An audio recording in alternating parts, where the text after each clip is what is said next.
Hello, hello, hello, hello, hello. Aloha kakahiaka, aloha kakahiaka, everyone.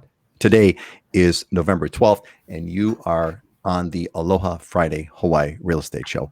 It is, we've changed our time because of the time difference. It's 10 a.m. Hawaii time, but it should be the same time as your time as it was when we had the show last. I'm your host, Peter Kay, and I am here with my friends. We are warming up. Our microphones, getting everything ready, getting the stream going, and everyone's kind of showing up already. I'm here with my friend Dylan Nonaka, who's at a secret bunker location, which we cannot say where he is. We're here with Scott Startzman, who is hanging out from Oahu, and that's a real live background, not a fake Zoom video looping background behind you. Hey, Scott, and Heidi Dollinger, who hails us from the beautiful Maui no Kaoi Island. Welcome, everyone. Let's kind of go around and warm up our microphones. Let's go counterclockwise. Heidi, how's it going over there? Well, it's a gorgeous day on Maui, super clear. From my lanai, I can see the island of Molokai, it's a separate island, but it's also part of Maui County, and it's just super clear today and gorgeous. And it's later than usual because we have no daylight savings time, so we're starting at 10. So I already feel like I had a full day of working. Well, if you're in the Scott Startzman multiple cups of coffee cup, what's the coffee today, Heidi? And have you polished it off? You must have polished it off already. I already drank my coffee for today. Excellent. Scott, how's it going, buddy? Give us a quick update. Mic check. Yeah, it's great. It feels like we're getting closer to that winter weather. And because we started an hour later today, I was able to get out and go do a half-mile swim. So I feel absolutely amazing right now. It was actually an interesting swim, though, because there was that surf up and it was high tide. So when it comes in, where I swim is at Queens Beach in between the natatorium and the jetty there. So it's a quarter mile down, quarter mile back. And because there was surf and high tide, it hits against the wall and comes back. So I get it from both directions. I got to be careful how I'm breathing and not swallowing water, but awesome. I feel amazing today. I want to hear more about that swim in a minute here, because it's kind of funny. The plane, I'm hearing the plane that just went over by your place just past my house. So it's kind of cool. I was the plane going over mine. I muted my mic and now it's going over to you. How cool is that? That's funny. Interesting. The weather, we got a bunch of friends who are coming in. Let's say hello to all of our friends real quick here. First, we got Chris. Chris is back. Chris Longline. Chris is great to see you, buddy. Happy Aloha Friday. He was the first one on the show today. And then right behind him was Joan Valentine, who is a member of the Islander Ohana, which recently we just finished our fall 2021 cohort. Joan is a member of that. Joan actually moved to Oahu as well. So welcome, Joan. Good to see you. Tom Kerr is back. Tom is also now an alumni of the Islander Ohana. Tom is a great part of it. And Tom, great to see you. Good to be back. We got some questions that he had posed. And Corey Sr., happy Aloha Friday. Oh, Corey, great to have you back with I don't think you've been back. I have not seen your name. I think this is your first time. Love the Cadillac logo, by the way. That's kind of a cool way to pop that in there. Cadillac updated their logo. Val is back. Welcome, Val. Good morning. Aloha. All good to see you, Val. It's like the whole gang, like family is like renewed. It's like we're getting back to the family meeting here. Tom is back. Hey, Tom, welcome back, buddy. Good to see you. Aloha, everyone. With the shaka and the logo, and of course, Ray is back. Ray is also an alumni of the Islander Ohana, and Ray hails us actually from Oahu, as is Kelly. The Ohana is all back. This is so cool. And Kelly is back with us. Kelly is my favorite, she self-declared bi-coastal resident. She has she lives in Los Angeles and in Hawaii, which is kind of totally cool. Also a alumni of the Islander Ohana, as is Natasha. Aloha, love the Queens Beach and love that swim. Good bodyboarding there too. Yeah, that's why there's a good reason why Waikiki was the place where the royalty, where kings would go on vacay. There's a very, very good reason. It's the most perfect place on earth in so many ways. Patrick is back with us. Aloha, Patrick, back from Raleigh, North Carolina. Patrick, good to see you back, Patrick. Excellent, good back. And Juliana, Aloha Friday. Good. Welcome, Juliana. Glad you're here. You must be Scott's friend or Scott's contact. I see Scott waving over there. That's totally cool. And Alex Martin, Aloha from Cali. Yeah, this is great, man. Everyone's over here. Good to see everybody. Thank you all for coming over here. Pop your questions in. We're going to be taking questions. The live questions are the ones that we're going to take first or in priority, in addition to the other ones that we have. So we're making our rounds here with Dylan, who's in a secret undisclosed location. What's going on over there, my friend? I made it. That's the main thing. So yeah, I'm in Vegas this week. Not too secret, but I had a company conference, so I've been here since Monday. So it's been a long week, but a good little break from Hawaii makes you appreciate Hawaii, and looking forward to going back. But I got another day or two here before I do that. So Isn't that the truth? What's the what this time around? What was the biggest thing that kind of struck you? The Hawaii, like I'm not in Hawaii kind of thing that struck you this time when you're in Vegas. Yesterday I realized I didn't go outside for 3 days straight. Like I hadn't seen the sunlight or gotten any fresh air in 3 days, and that's just not. It never happens when I'm at home, right? I mean, I'm outside constantly, so it's well, weird. that's what those Vegas things are designed for, right? Vegas is designed to keep you in the Vegas is designed to keep you in the casino. Yeah. Well, it was a conference, so it was like we're literally indoors, in a conference room in different breakout rooms for 3 days straight. And then I went outside last night, and I was like, man, it's the first time I've been outside in 3 days. This is crazy. So what's the current COVID thing over there, if anything? Masking, social distancing, anything going on, or just like? I think COVID only exists in Hawaii. Everywhere else, the COVID doesn't exist anymore. That was my experience in Boston. It's my experience in Texas. I've traveled a couple of times in the last 3 months. So just Hawaii. Well, let me tell you, it may just be limited to Oahu because I had a family member who went. I had a family member who went to Kauai and said, "Oh, no one's masking over there. I walk in the restaurants, there's no masking, no one's checking anything. It's all kind of So, not too sure. Oh, hey, so Nina Feldman put my house on the market at OV Ocean View. Big Island is. I'm going to make guess what that means. Excellent, Nina. Hope good luck to that. Maybe we have a buyer for you. Is there anybody who wants to buy Nina's place? Maybe we can kind of make a connection right here on the Big Island. All right. Hey, look, it's actually 10:02. We should get started. Let's kind of roll ourselves into the next kind of segment. Let me give you all some quick news updates over here. Let's kind of do it this way here. Okay, great. So a lot of stuff going on over here, and I want to hear what Scott's got to say. It looks like there is a crackdown, I believe, that's coming for short-term rentals on Oahu. We had touched on this over the show. There's an increasing tension. What's going on?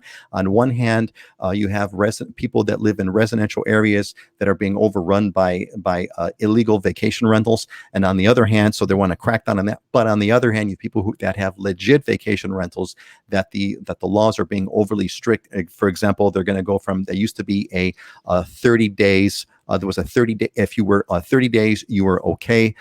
You were not. If you were over 30 days, you were not considered a short-term vacation rental. Now it's got to be over 180 days to not be considered a short-term vacation rental. These laws haven't been passed, but they're making their way through. So there's a lot going on.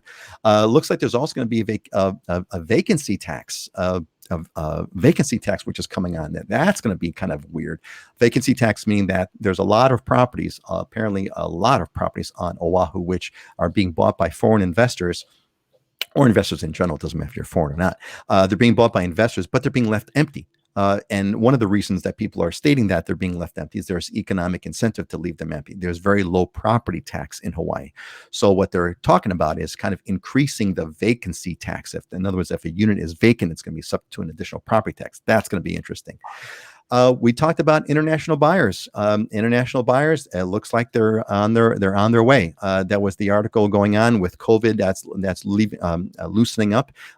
Looks like actually a Korean market might be one of the first markets opening up, and it may be unleashing quite a bit of buyers coming from Asia. So South Korea is going to be the interesting one. Japan's been traditionally the biggest one, but Japanese are subject to a 10-day quarantine when they go home. So they're not expecting a big rush from Japan, but they are expecting one from South Korea. So I'll be interested to kind of see what our friends think about that, Heidi and Scott and Dylan. Masking forever. Now, this one is interesting. I want to hear what my team thinks about this one. So, on one hand, we're being told by the lieutenant governor that they may be dropping the mask mandates in January if things stay low, if the cases stay low. But on the other hand, there's stories that the cases are spiking in Europe. It looks like they may be spiking also on the mainland. And if that happens, the masking is going to be going on forever. So it'll be interesting. And then finally, Kauai just hit their $1 million mark. The median sale price of homes on Kauai hit $1 million last month. Condos at 729. So the market's all over the place. You look at our COVID counts. The COVID thing is pretty much. Let me zoom in this a little bit so you can kind of see the COVID graphs are pretty much down. The fatality rates down. The cases are down. We'll see what's going to happen. And of course, the weather is perfect. So with that, let's kind of go around. And why don't we do this? Let's kind of loop this in. We normally have like a real estate news and a island news. Why don't we kind of loop both in and talk about kind of whatever you want to talk about related to either island news or island real estate news or island real estate updates. So let me kind of bring up the slide so that we kind of can get a sense for where we're at. So we're gonna try kind of we're gonna try to morph the real estate update to also be an island news update. So why don't we do it? Let's go in clockwise format. Dylan, and then Scott, and then Heidi. Dylan, give me the update. What are you hearing on the Big On? What's going on? Not a whole lot significant. I mean, I've actually been out of the loop this week, so I haven't been keeping up with any news locally. But from a real estate standpoint, the market continues to be strong, but we're seeing a slowdown in the number of units that are selling, and we've been talking about this for the last couple of months, mainly just because there's not as much on the market to sell. So like last month, there was 51 homes sold. In the Kona market, there was 67 sold 12 months ago in October. So that's going to continue. The median prices are continuing to be up. They're up 100,000 in my market, in the Kona market from a year ago. So it was around 850 last year. It's 970 this year. So nothing's really changing. Inventory is still not at record lows, and so market's still tight. It's kind of status quo. Yeah, it's the tight status quo from the last 5-6 months has been the same. Right. Yeah. What's we hit the bottom? We hit the bottom in July, right, of inventory, and then it creeped up a little bit. Went from 330 back up to 400 homes on the island, and then we're kind of just hovering around 400, 420. When normally that number is 1,000 or 1,300. So still significantly down. Well, let's see. I think we got Alex here is looking to buy a condo on the main island. Well, Alex, what's the main island? What main island are we talking about? There's some people might think that the Big Island is the main island because it's the largest, but others would say that Oahu is the main island because Oahu is where the capital is, and also where Honolulu is. So let us know. Sounds like you, Alex, that I would guess main island would be Oahu, where there's vacation rentals and VRBO, and there's a whole bunch of stuff going on about that I think Scott is going to let us up on. Let's see, Nina. So I think that's that. We'll carry. Paul, we'll take your question in a sec about the why we may not be doing the Singapore model or why we might be doing the Singapore model. Depends. But anyway, that's that. So Dylan, I'm just kind of curious, is there any kind of update on what's the cultural vibe on the Big On with masking and social distancing, etc.? Here, I got to say it's pretty strict.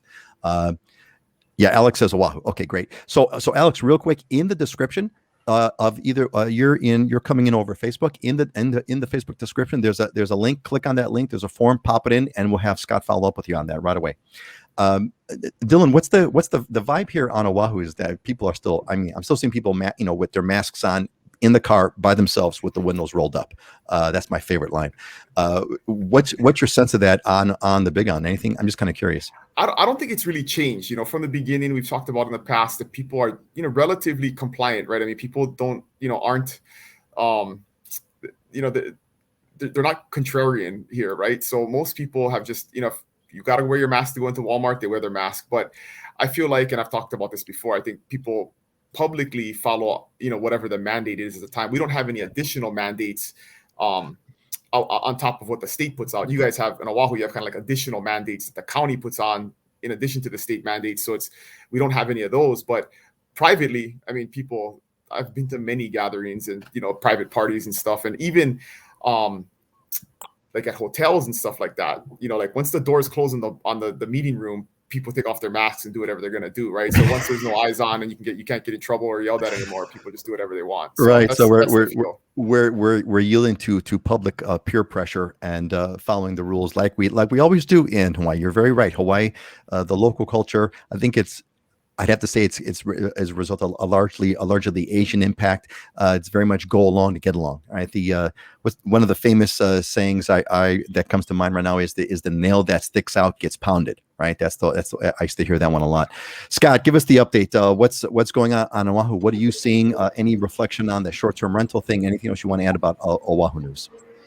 Yeah, on the short-term rental component, I'm hearing rumors that is going to pass, and I said my piece a few shows ago. I don't agree with it. I think it's going to be a train wreck, and I think it's that there's going to be zero benefit from it. I think it's going to be actually worse. I've never seen the neighborhoods being overrun with vacation rentals. Yeah, there were some problems in that bill significantly that they passed a couple of years ago. I think it was Bill 89, if I'm not mistaken. Significantly handled it, and the DPP never even gave it a chance to get off the ground. Now they're wanting to change things and be even more restrictive. I think the unintended consequences of it are going to be far worse than the benefits. As far as the vacancy tax, I don't understand that one either. I mean, the $3 million condo by someone who's from Japan that leaves it vacant in YA or something, it's not like a local person is going to be able to afford the rent on that or afford to buy it. So, whatever. There's not a whole lot to say about it really, other than we'll see. Well, it's one of these things where you're gonna, you speak your piece. Everyone, does their testimony, and then you kind of the political winds go where they go. Unfortunately, for lack of a better thing. Really quick, I wanted to give a quick a recognition, a shout out to Auntie Joyce.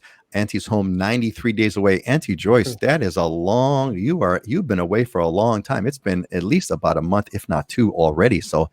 I hope you're having a good time there, but we are glad that you are here with us, and hope you're here and reconnect. I think she's saying she was away for 93 days, so she's finally home. So it's 2 months she was gone. Yeah. Okay, good. All right. I thought it was like 93 days away from coming home. So good. Auntie is home. Okay, thank you.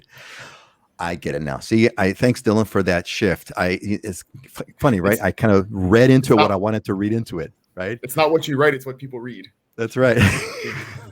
So now I read to say Auntie is home. She was away for 93 days, but now she's home. Good to have you back home. Regardless, Heidi, give us the update over there. Heidi, we heard the news that Jeff Bezos bought a 78. Here, gang. How about this, gang? Jeff Bezos. I don't know if you all saw this in the news now. Jeff Bezos. Let me zoom in on me here. Jeff Bezos bought a $78 million property on Maui. Now that's got to be one heck of a property. And I was just really hoping that Heidi was the one that sold it to him. Heidi, give us the update on what's going on in Maui. Yes, that was a very exciting and notable sale. Unfortunately, I was not the agent on that one. But Maui's doing great. I guess there is some news yesterday. Upcountry on Maui has been experiencing some drought conditions, and it's not impacting so much the area where I live and some parts of the island, but it's just been really dry. And the governor actually signed an emergency proclamation the other day because of drought conditions on Maui. So hopefully some of the farmers and ranchers being affected up there will get some aid. Now, as far as real estate news, I mean, I think it's interesting that over half of sales are closing at or above list price. I mean, that was not the case a few years ago. And I know we've been talking about the market. October on Maui, the median price of single family home dropped below $1 million. It's at $983,500 now. And for condos, median price is at $650,000. And number of transactions is up, almost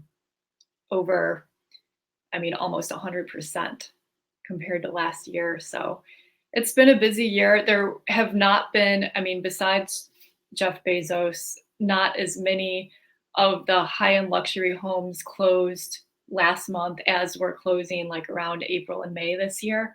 But it's really too early to tell if that's really a change. The market's been more or less stable in the, stable and bananas.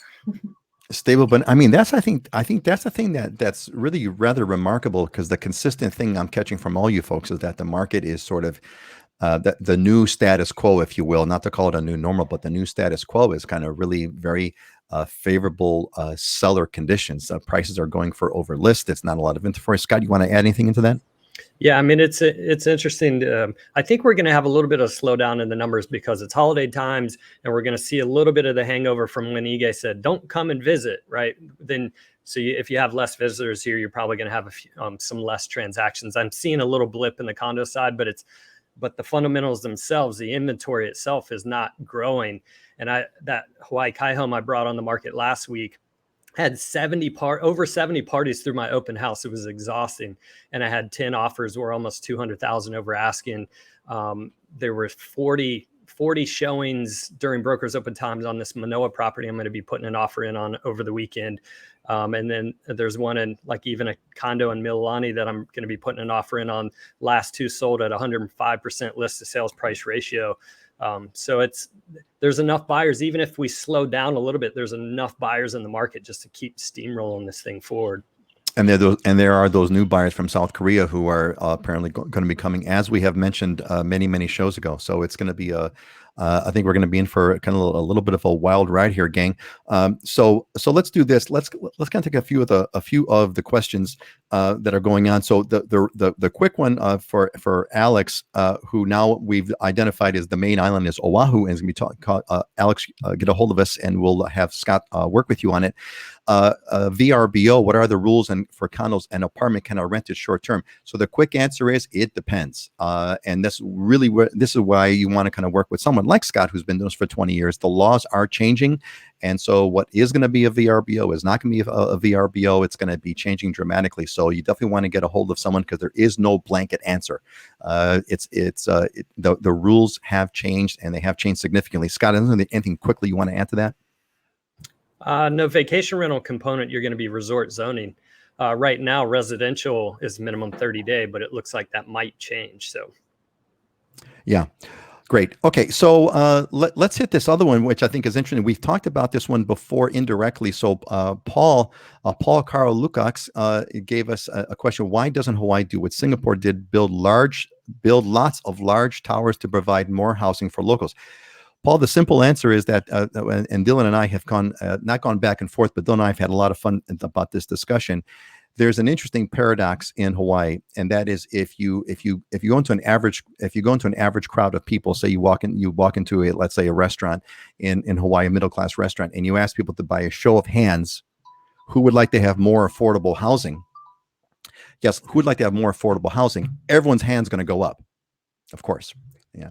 And then if you ask people, well, who would like to have more development? Who wants to have more homes put in Hawaii, more homes built in Hawaii? Who would like to have more development? Show of hands. No one's hands are going to go up.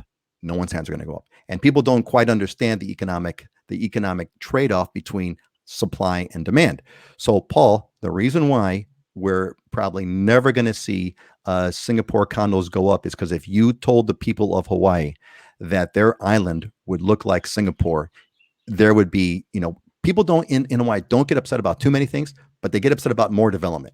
And you would definitely, absolutely, positively, there would be torches and pitchforks. I guarantee you, there would be torches and pitchforks at every possible public meeting if there was going to be, if someone had a proposal. Actually, there is a Senator Stanley Chang in Hawaii, did put together a proposal to do exactly that, to have government-built housing on the Singapore model. And I believe it got shut down dramatically. Dylan, you want to comment on that at all?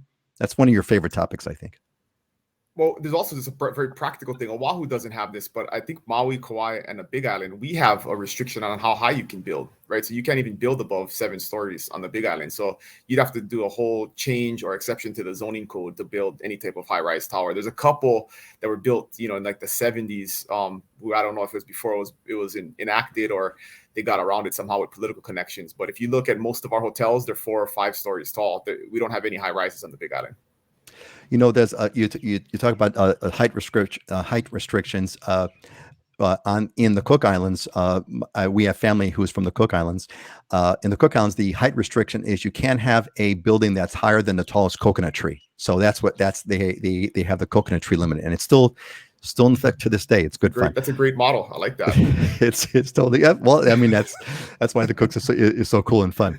Okay, why don't we do this? Scott, is there anything else you want to add to that real quick on the Singapore model? Is there anything?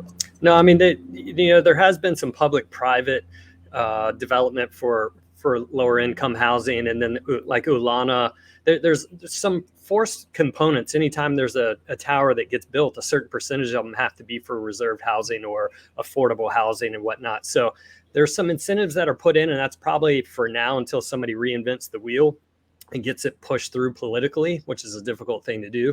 It's probably not going to change off of that too much. I saw something.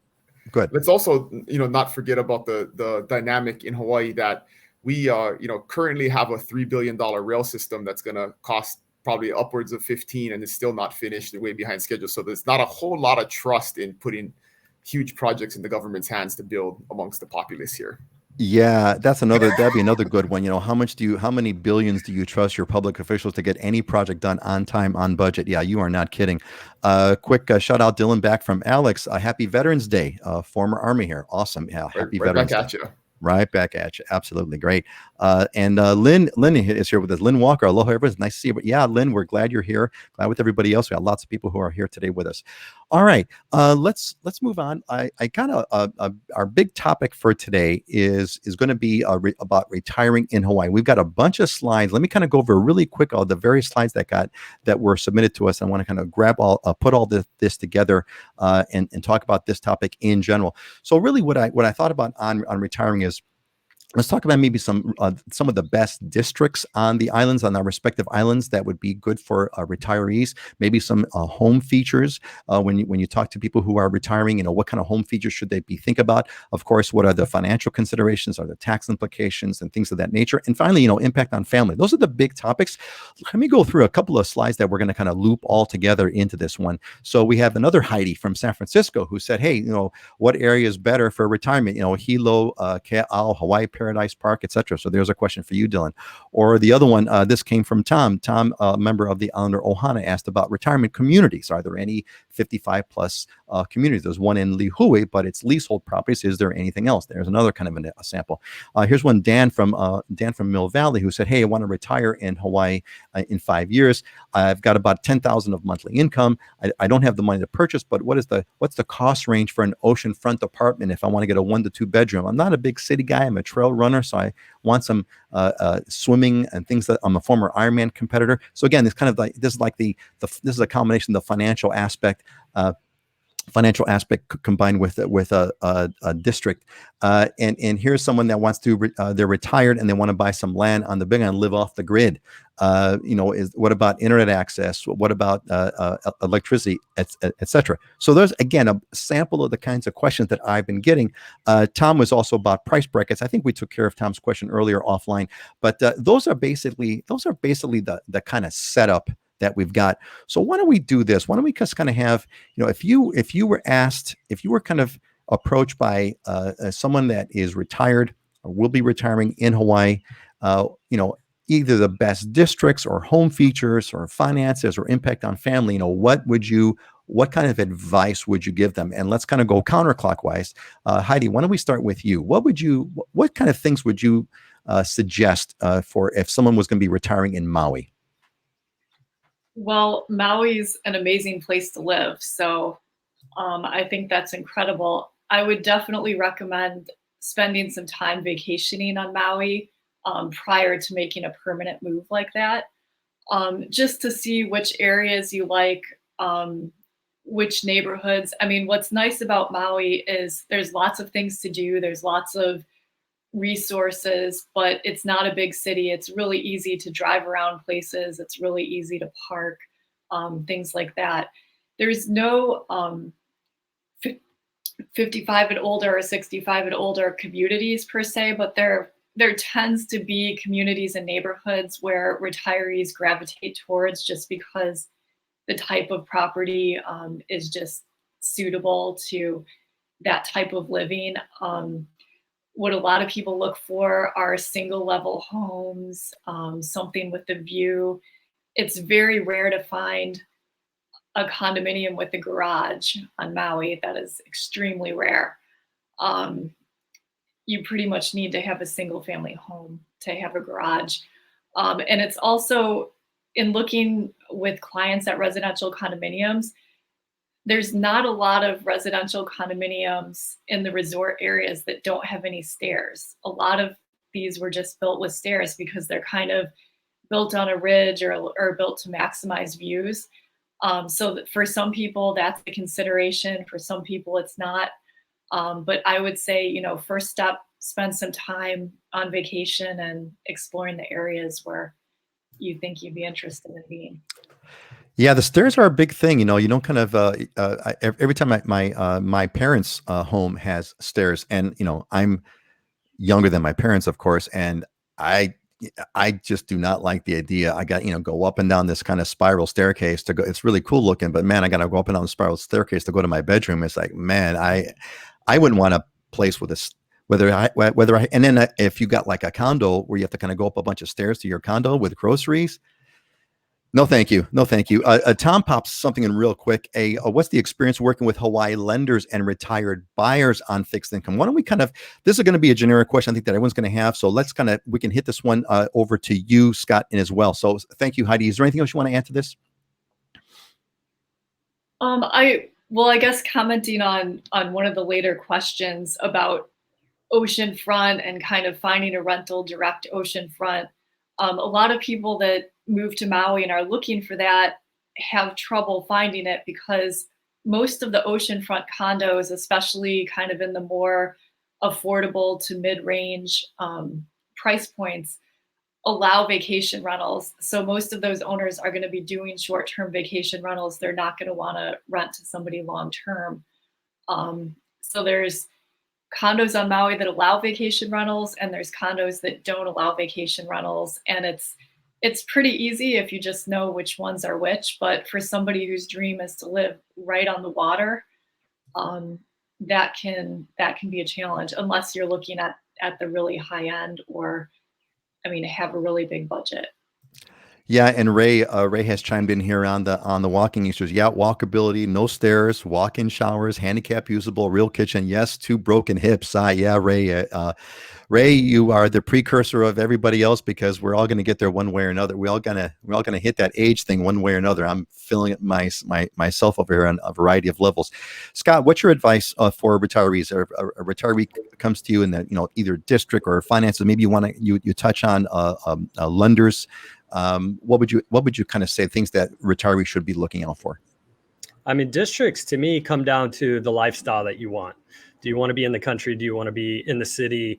And is there a healthcare component that comes with it? If there's health issues and health needs, we obviously have to address that. And the further away you are from hospitals or the specialists and whatnot, that may be something that you're having to think about. If not, if everything's okay for now or whatever, you don't need that. It's not as important. You could live out on the North Shore and be in the country and live a quieter, kind of lifestyle if that's what you want. So district wise, I feel like it's a lifestyle thing. And part of that lifestyle is assessing all the needs from the healthcare side as well. As far as the impact, the home features, usually it's the single level bedroom, bathroom on the bottom floor. Or, here on Oahu, you say, okay, I go into a condo high rise where I'm taking an elevator. I'm not really dealing with stairs. That could be a component. And then on the financial considerations, it's interesting if you're retiring here, especially on Oahu, our property taxes are some of the lowest in the country. It's 3.5 cents per every $1,000 of assessed value. People shake their head when they see what our property tax bill is per year for owner occupants. So if you can afford the housing, the pros are if you can pay cash for the housing, which is the biggest expense that you're going to have when you're coming here, then you can actually live here relatively modestly because things like property taxes aren't that expensive. And I still remember I have this surfboard and it says on the bottom of it, thank God all rides are free. Our weather is so moderate and the temperature is so consistent. And you can do so many things outdoors for free and live a very active lifestyle that from the financial standpoint, the housing component is the biggest thing, but you can offset that with a lot of other things. You don't need sweaters and other stuff like that. You need board shorts, t-shirts, and a flip-flop or rubber slippers, and that's about it. So you can even save on the clothing, right?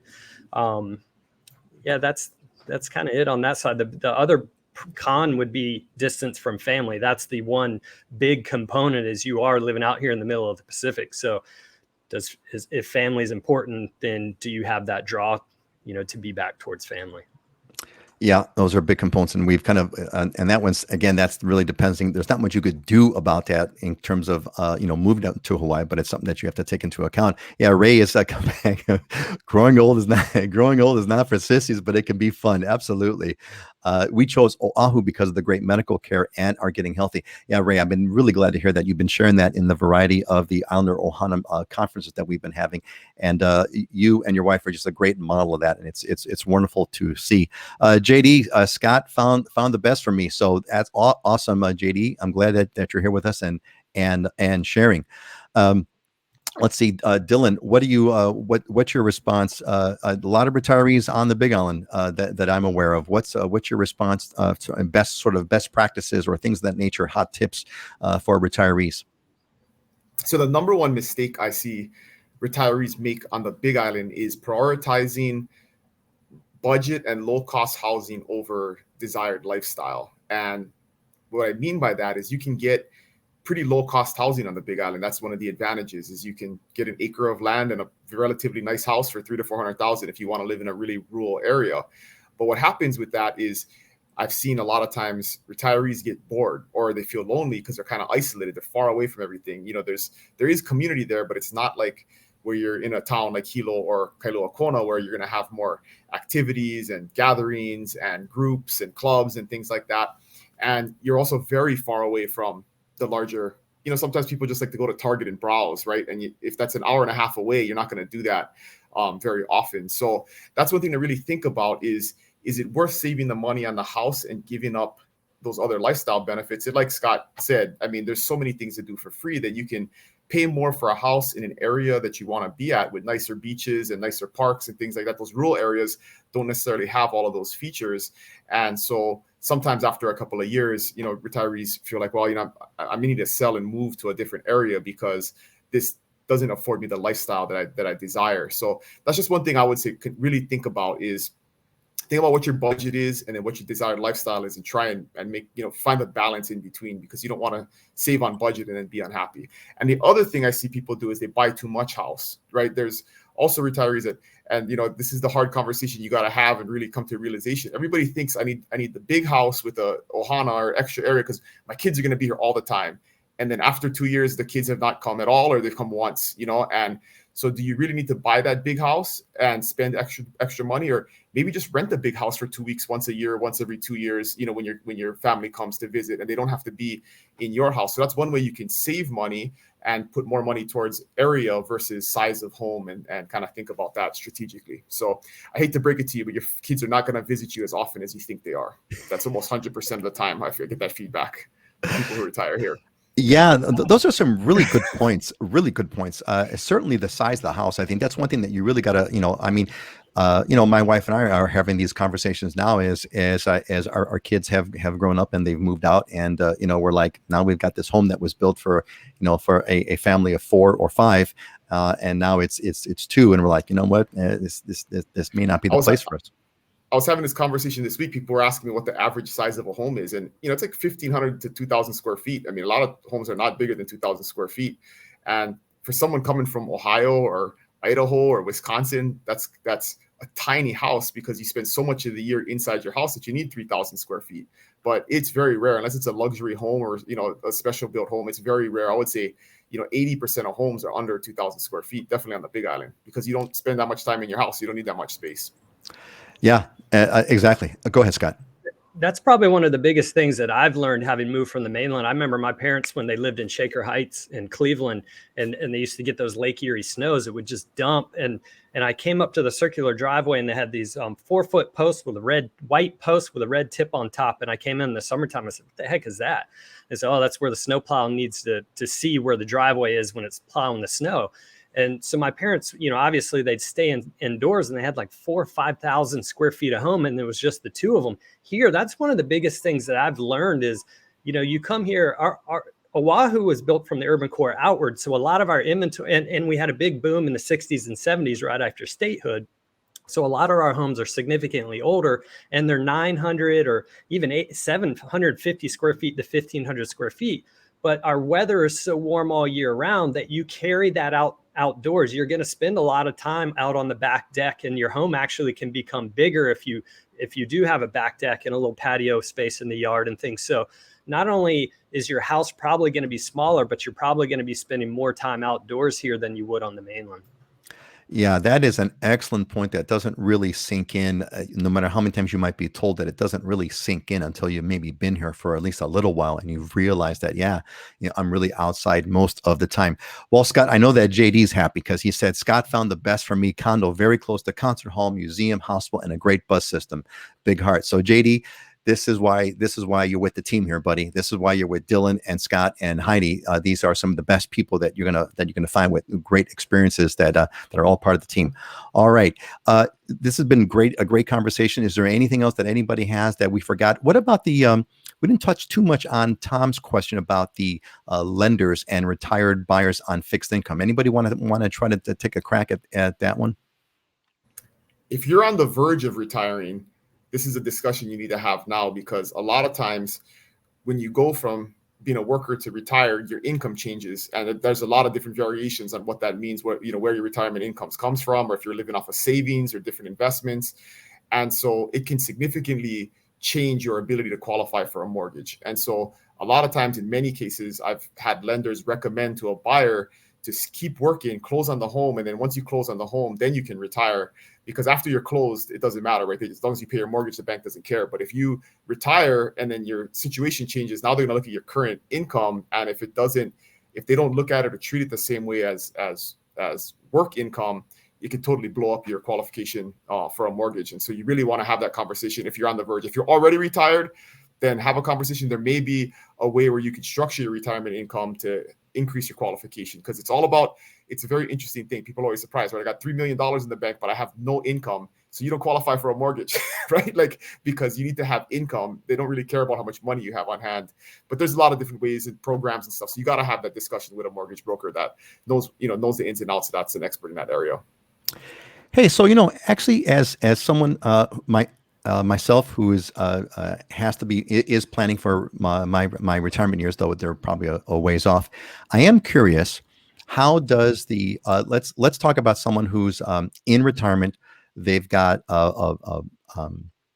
and let's say they've got they're getting of course they're getting their Social Security payments, and let's say they've got a portfolio in a retirement portfolio, not a pension. So there's not like a fixed government pension or a company pension, but they've got a retirement portfolio, and the retirement portfolio is generating a certain amount they have a retirement portfolio, and they're withdrawing on that retirement portfolio, and that would be their income. So let's just say, for discussion purposes, they're withdrawing $50K a year on their retirement portfolio. And let's just say, again, for discussion, they're pulling $25K a year from Social Security. So they're getting $75K a year that they're pulling out as, quote, income.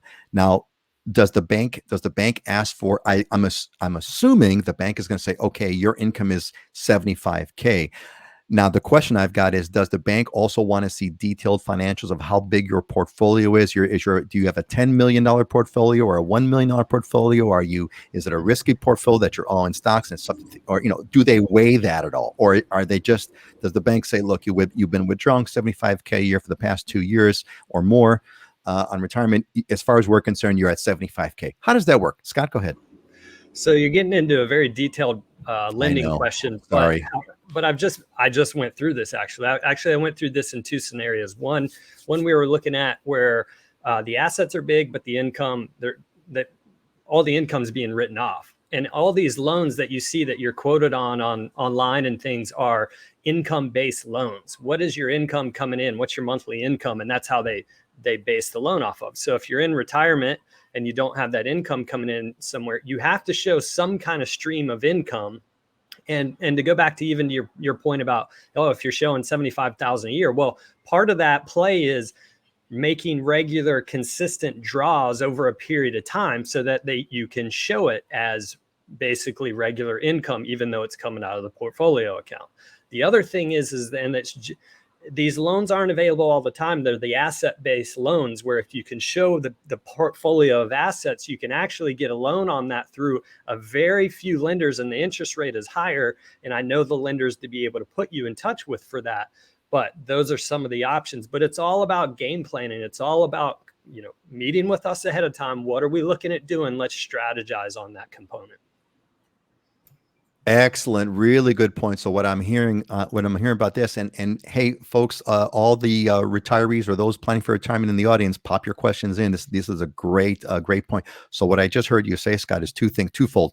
Number one is you can get an asset-based loan, but you got to go through a bunch of hoops, and there may be a higher interest rate because it's a higher risk, etc. So you can do an asset-based loan, and the other one would be if it is based on income, make sure your income is consistent, sort of consistent draws, as the word that you use. You're pulling consistent draws for several years, so you can say, look, over the past 2 or 3 years, I have been pulling out $50K at the rate of $4K a month, so to speak, out of the bank, and so I would naturally kind of potentially qualify for that. And there's another way to look at that too, from the planning point. Okay, what do you want to qualify for? What do you want to buy? Oh, that? Okay. Well, then the draws need to be this, right? This amount, so that you qualify. It's all in the planning component. It's all in the planning. Yeah, all in the planning. Good one. Excellent. Troy popped up a question. Do you have information for retirement from Canada? Mother-in-law wants to retire in Hawaii, but unsure with Canadian citizenship. Let me give you a quick answer, Troy. She's got to be an American citizen. And if she's not an American citizen, the best you could do is, there are a lot of Canadian snowbirds, though, Scott. I'm going to be really interested to kind of find out what's going to happen with those Canadian snowbirds. Now, what we've had up to now is we have we call them snowbirds, folks that come from Canada, and they come up here and they stay during the winter months, and then they go back when spring comes, when spring kind of rolls around. Typically that's like a 3 or 4 month period. But with the new regulations for Oahu, where it's still considered a short-term rental as opposed to a longer-term rental, they may have their prices may change and may be more expensive. So Troy, what I would say right off the bat is, your mom can come as a tourist. I don't know what the visa is. You have to look at the tourist visa requirement from Canada. I think it's 6 months. Scott, I don't know if anyone's got any info on what okay. So Scott's nodding 6 months. It's a 6 month visa. Then she's got to go back. Although the prices may change because of this whole short-term vacation rental business, it might be kind of funky. So that's what I would do, Troy. Tom comes back. So I guess I'm taking my company's offer to keep working as a virtual employee in Hawaii until I get the mortgage. Exactly, Tom. Keep the job, keep the job, keep the income, get the mortgage, and then you could quit and do whatever you want to do. So, great. Auntie Joyce comes back and she said, we vacationed on Big Island for 4 years and knew this was it. Wanted a simpler life, so other islands didn't fit. Then we found the perfect realtor in Dylan and his brother, who gave us great advice. Yes, Auntie Joyce, indeed. Dylan and company, or Dylan in this case, Dylan and brother, are great sources. Okay, again, keep your questions coming. We're gonna move on to the next part of our show, where when I get to it over here, let me get to the right slide. Okay, here's the slide. Okay, we got diamonds and deals. So this is where we have some fun properties that our friends are bringing to show us, either diamonds in the rough, if you will. Or diamonds, diamond incredible properties like the $78 million Bezos property, or deals, prices that are below market value for one reason or another. So let's kind of go to our first one over here. And it looks like Heidi is giving us this one over here. This is Wailuku, Maui, 3-bedroom, 2-bath condo, $549. Looks nice. Heidi, what is this? Well, this is definitely a deal. There's very little inventory of 3-bedroom condos. Most are 1 or 2 bedrooms, and listed at $549,000. It's fee simple,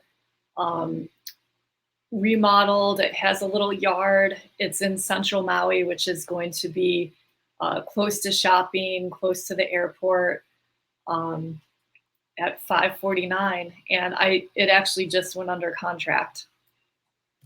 Yeah, I was going to say that Heidi, that looked like a deal. A 3-bedroom, 2-bath for a $549. It's like, man, that is a winner. Is that fee? Is that fee simple, or? It is fee simple. Wow. Okay, well, it's a deal, and that's why it's gone. that's why it's sold. Excellent. Thank you, Heidi. What do we got here? We got the Kailua condo on the opposite end of the spectrum of it. A gorgeous location. Looks like. Scott, give us this. Well, what are we looking at here? Yeah, this is Windward Passage, which is right in the heart of Kailua. So I picked this one, and I like this one because not only, especially this unit, renovated, good size floor, which in Kailua is fairly flat for the most part. So you don't get a whole lot of view opportunities from single family homes. And this is one of the few high-rise towers in Kailua. And because you're in the heart of downtown, walkability is perfect for this. You can walk anywhere you want to go. It's literally right around the corner from Target, Whole Foods, all those, the whole 9 yards. And this is a higher floor, so you get the views. And then it's a 3-bedroom, 2-bath, 2 parking for almost 1,200, a little less than 1,250 square feet for $965,000. It has all the amenities, pool, tennis courts, the workout facility, et cetera, secure building and whatnot. So I've always liked this building. It's, to me, unique because you don't get the high-rise opportunity in Kailua. You get on a higher floor here. You're overlooking everything. Yeah, that I was going to say 3-bedroom, 2-bath, 2 parking. That's just rare, period. But to get that with the high rise. And you don't need a car at that point because you just walk to everything. So and you don't need a car at that. Yeah, absolutely. Well, Uncle Ray here is popping us back some feedback here in that, yeah, our retirements are permanent government based and will not change and are not taxed. Mortgage company like that. Yeah, well, as government guarantees, right, Ray? So it's got, you got that consistent income. You kind of can't go wrong. Can't go wrong. Good shot. And of course includes Social Security income. Yeah, absolutely. All right, what do we got next here? Let's take a look. We got Dylan's property. Dylan, this is Banyan Bay. That's a great spot. You talked about something like this earlier. This one didn't reload. Okay. So let me. So I was gonna say, what's that? Like the one that was last week, right? So let's back up here. Technical issues. We're gonna kind of hop in back to the other one, right? There we go. Oh yeah. So Dylan did this one right here. He's going to outdo himself, and we have a 5-bedroom, 5-bath, and Hualalai Resort, 18.5. I think that's the highest priced property we've seen yet, Dylan. What are we looking at here? Well, this is funny because we don't coordinate these. So Scott and Heidi had somewhat of a deal with really nice properties, but this is one of those diamonds, and this is in Hualalai Resort, which is one of our exclusive high-end resorts. But if you look at this, it's on an acre and a third, so it's a big lot, and just a killer view. And that's Maui in the distance. If you can look in, at the horizon of the ocean, there's a cloud line, and then that peak above it is Haleakala. So I mean, just a crazy luxury property that if you want to live the lifestyle of your dreams, this is the place to do it. So this and these are common. I mean, these the plus $10 million properties are pretty common on the Big Island, and amazingly they sell. It's not well, I mean, there's quickly. So there's a sort of this Big Island crowd, right? That I remember once I was flying into the airport on the Kona side, and as you land, you see there's just rows and rows and rows of all the private jets, right? It's really become literally a jet setting kind of a spot, Dylan, right? Hasn't it? Yeah, I mean, Charles Schwab has a home out there, Michael Dell. I mean, there's all kinds of just billionaire people that have homes in these resorts. There's 3 or 4 of these luxury, and it's funny, right? I mean, it's about imagination and vision. I mean, these were just lava fields, and now they've transformed them into these luxury resorts where they sell $10+ million homes. So exclusive golf courses. I had a friend that worked out at the golf course, and these people are paying like $250,000 a year for a golf course membership, and it's like $375,000 maybe buy in, and they come maybe twice. They'll stop on their way back from Hong Kong, play 6 holes of golf, and then go back to New York, and they'll do that like twice a year for a cool $250,000. So yeah, it's really money beyond what we can fathom. How's that go? Way above our pay scale. It's at a whole other level. What's interesting? One thing that you brought up, and I just kind of wanted to comment on it, is you mentioned. Let me bring up the picture because it's got a nice visual. Again, if you folks look in the background there, as Dylan said, there's like that dark line. That dark line is Haleakala, Maui, right, Dylan? Is that what you said? Mm-hmm. Yep. Yeah. I think that's one of the coolest things, isn't it? When you could look, and Heidi, you had mentioned where somewhere where whether the property that you had where you can kind of see into on the other islands or whatever. No, but my point is, it's really cool to be able to be on some kind of near ocean on your island and be looking out and to be able to see the other islands, right? Like on Oahu, for example, if you go around the southeast corner, you could look out, and on a clear day you can see Maui, Molokai, and Lanai. And it's just like I think it's just like one of the coolest things. I don't know if you guys want to comment on that at all. But it also makes you realize how far away and how big the island chain is. So even though you can see the island, it's a long ways away. And actually, it's not that far. It's like 80, 90 miles tip to tip, Big Island to Maui, but that's a long 80 and 90 miles. I mean, it's not like we're all bunched up close together. You can swim in between them. So Well, 40 miles is the horizon is 40 miles, right? Or something like that. Like if you're past 40 miles away, you'll dip under the horizon or something of that nature. I'm not too sure what the exact I numbers. think it's 6. 6? Oh, you could see 6 miles on the horizon. Yeah. yeah. So cool. Yeah. So Heidi, what was that place that you mentioned? There was something that you were mentioning that you can see the other island from where you are or something like that. Oh, from where you live. Yeah, so from where I live, I can see Molokai, and I can also see Lanai. And then from South Maui, you can see Ko'olave, and then a little Molokini crater. And on really clear days, you could see from some places Oahu and the Big Island. And it's just, it makes you feel less alone in the ocean just to look out and see another island. And There's something else out there, right? Yeah. Yeah, no, it's totally cool. Auntie Joyce is chiming in over here. Yeah, thank you, Auntie, for bringing all this up. Good to see you again, too. Did anyone notice Dylan's shirt matches the background? I did not. Now, Dylan, was that planned or unplanned? I got to know. Did you actually figure that out or just got lucky? I'll give you the short story real quick. So when we came up here, I came up here with 7 agents from my team, all female. And of course they wanted to have like matching outfits, right? That was important. And it actually was a big hit because we were in a group and everybody was admiring our Aloha wear. But this is from Living Hula, my go-to, shop in Kona. And, they'll make a bunch of different prints based off of, or a bunch of different designs, so different types of, women's dresses and shirts and stuff. And then they make Aloha shirts too. So you can easily get for lots of different people matching Aloha wear, and it's not from Walmart, right? So anyways, luckily I had some Aloha wear. That's the story of why I'm in Vegas, and because I wouldn't normally be wearing this in Las Vegas, right? So that's how the Aloha shirt got to Las Vegas. Well, you planned it out perfectly because it matches like almost to the T to the background there, that the curtain. So either you pick the right shirt or you pick the right room, or just God had a way of working it out to where it all matches. It looks great. Nina kicked in. We see Maui from Kona Big Island. Yes, absolutely. Yes, you see Maui, and Tom is giving us his mahalo as always. And it's been a great show as always, folks. I really enjoyed it. All right, let's kind of wrap this up. We're going to go into our closing thoughts, and Dylan is in Vegas, so I'm going to let Dylan open it up with give us the Dylanism, Dylan, that you got for this week. Well, I'm going to go back to that discussion in the beginning about just being a culture of compliance and going along to get along. And one of my favorite things that I read later on in life, but I spent a lot of my life fighting and arguing with people. And Dale Carnegie in his book How to Influence People, How to Win Friends and Influence People, there's a story about him arguing and correcting a guy at a cocktail party that one of his friends took him to try and get a book deal when he was young. And when they left, the guy, and I won't go into the details, it's a long story, but the guy was like, well, why'd you correct him on that? You were right, but why'd you correct him? He says, because I knew I was right. And he says, but you had no benefit for embarrassing him in front of the people that we were standing with and proving him wrong. This is a guy that could help you get a book deal. And the lesson he learned was, if there's no benefit, don't argue, right? And sometimes people want to be contrarian and they want to fight, and there's zero benefit.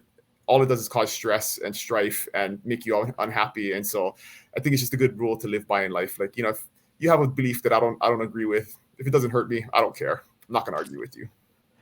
Yeah, boy, you really you're ringing home for me. I have been a contrarian probably my entire life. So but yeah, as I get older, I find the need to debate is less. And it absolutely applies to real estate, right? When we walk into a house, I tell my agents all the time, if you don't like the drapes, don't point that out, because the person that you're with may love the drapes or love the carpet, and you're just injecting a negative thought into the situation that doesn't need to exist, right? So if it doesn't violate our fiduciary duty, obviously, if you see something that affects the market value, or we have a fiduciary duty to point out, you talk about it. But if you don't like the tile color, shut your damn mouth. It has nothing to do with it. Your opinion doesn't matter in that situation. So. Excellent. Yeah, great closing thought. Great closing thought. Scott, what about you? What's your closing thought for today?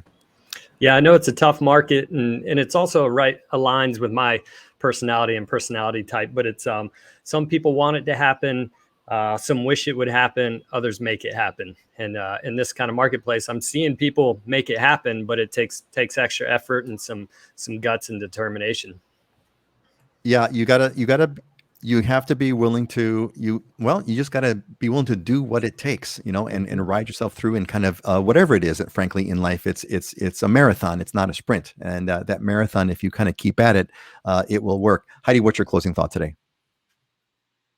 Continue the journey and trust the process, and just keep on going. And I'm just really grateful to work with some awesome buyers right now who are just have a great attitude and keep going. And often when one thing doesn't work out, something else even better ends up happening in the future. And then looking back, you're like, oh, thank you. That other property didn't work out because we got something even better. So it's all about your attitude and keep going. Yeah, it certainly is. It is all about attitude. There's no doubt about that. Mine for today, I came across this and I really enjoyed it. I do a daily read of Bible verses, which really kind of helped me. This one I really enjoyed. Says, brethren, he who sows sparingly will also reap sparingly. He who sows bountifully will also reap bountifully. And then the one that really kind of stuck out to me is, each one must do as they are made up in their minds, not reluctantly or under compulsion. God loves a cheerful giver. That really kind of impressed upon me, that whole idea is that, it's a cheerful, what really struck out me was a cheerful giver, is to cheerfully give. And I think about that, like, when we go to restaurants or valet or whatever, and when we tip the valet, I'm